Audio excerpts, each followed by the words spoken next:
Good morning, everyone.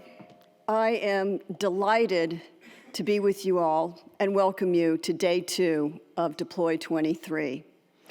The aim of this conference is how do we reach net zero with an inclusive and thriving economy.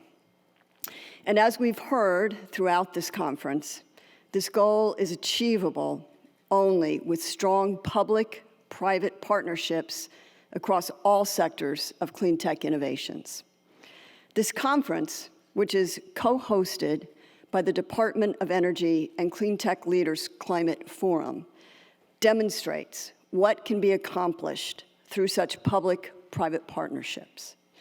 I'm honored to chair the Cleantech Leaders Climate Forum, and I want to recognize the amazing work of our CEO, Andrea Lukey, her staff, the board of the forum, and want to ask you all to give them all a big hand.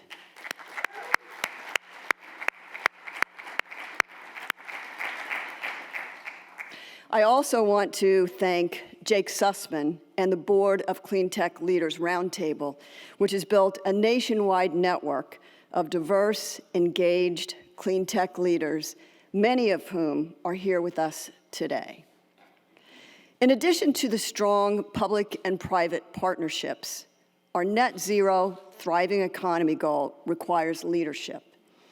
Leadership with a vision and leadership with a commitment to impact and accountability. And on behalf of Cleantech Leaders Forum, and I think for all of you I can speak here today, I want to recognize and thank Jigar Shah and the amazing teams at the Department of Energy for their leadership in the successful launch of Deploy23. And let's also give them a big hand.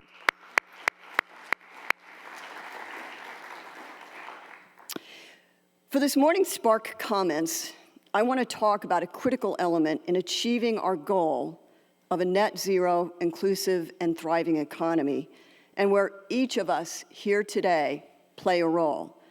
And that is in developing and embedding a culture for net zero innovation into the marketplace and across the marketplace.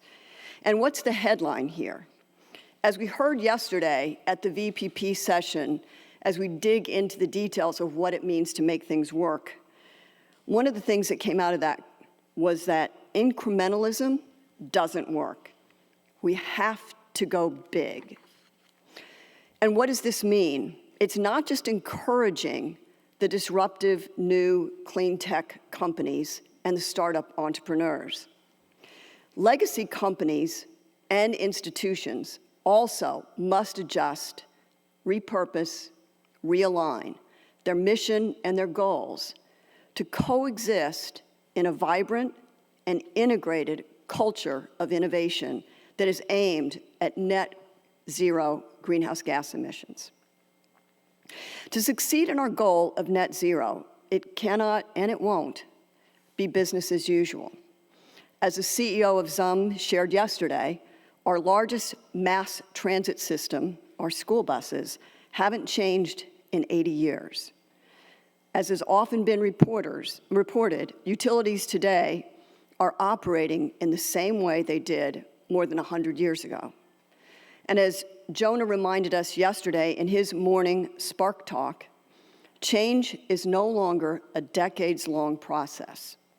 And in fact, with the advent of AI-inspired research, change will happen continuously and faster than ever before. New companies deploying new, innovative technologies aimed at net zero are a driving engine of a change environment. And as they scale up and crowd into established sectors like the grid, they drive landscape scale disruption. And what about legacy businesses? What is their opportunity and what is their role as we aim for net zero? Their success at innovating to net zero is just as critical as scaling up the new startups' clean tech solutions. It's critical to our collective goal of a thriving, inclusive net zero economy, and frankly, it's critical to their own sustainability. Consider this fact. Today's companies are not just growing faster, but legacy companies are dying faster than ever before. In a recent McKinsey study, the average lifespan of companies in the S&P 500 is rapidly declining. The average lifespan in 1958 was 61 years. In 1965, 32 years. And in 2020, less than 20 years. These legacy businesses need to evolve. They need to evolve to be strategically positioned to pull forward, not obstruct, and integrate the clean tech solutions that we need. And these legacy businesses need to be strategically positioned to grow and thrive in a competitive, open, and changed landscape. A landscape where net zero must be the holy grail. Here is what we do know, and has been reinforced by the speakers at this conference. Change is inevitable, and it will accelerate at exponential rates. We have the tools and technologies today to significantly reduce greenhouse gas emissions. So what is the lag? The lag is in the execution. How do we execute to net zero in this hyper-fueled change environment buttressed by legacy businesses? How do we ensure that predictability that we've heard about in many of the sessions yesterday, the reliable supply chains, the appropriate government incentives to reach a net zero economy before 2050? Better strategies? Yes. But we all know the old saying is true. Culture eats strategy for breakfast. To succeed, we need a culture of net zero innovation across the marketplace. Net zero innovation has to become a core competency in every business, from startups to legacy corporations. How do we create a culture of such innovation across the marketplace for emerging and established businesses? To quote our resident sage, Jigger Shaw, this is hard. But it is a conversation I hope you will spark today as you participate in this conference and carry forward as you leave the building. Consider what are the challenges to adopting net zero innovation across all the relevant stakeholders for a business, within the company, within the marketplace and the customers, and within the capital markets.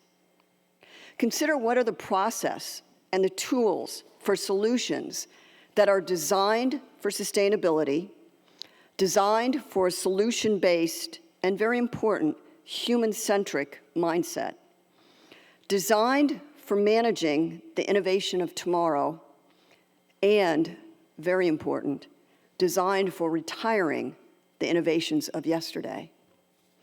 And never forget that a core competency doesn't happen by accident. It must be a deliberative and deliberate process across the business. Constant research and data-driven analysis, constant questioning of previously considered givens, and constant recognition and reward for creativity and risk-taking. I will wrap up by sharing with you one of the most challenging hurdles and yet effective tools for sustainable outcomes: storytelling. So many times a culture of innovation dies when the story that is told is, "That's how we've always done it." That is the storyline behind the decision that Western Union made in 1876 when they walked away from Alexander Bell's offer of $25,000 for his newfangled invention of the telephone, an invention that has made the fortunes of many, but not Western Union. I leave you with these thoughts. We will succeed with a broad culture of net zero innovation. And if we are to succeed, especially in these challenging political environment, there's no place for fear and there's no time for complacency. Thank you.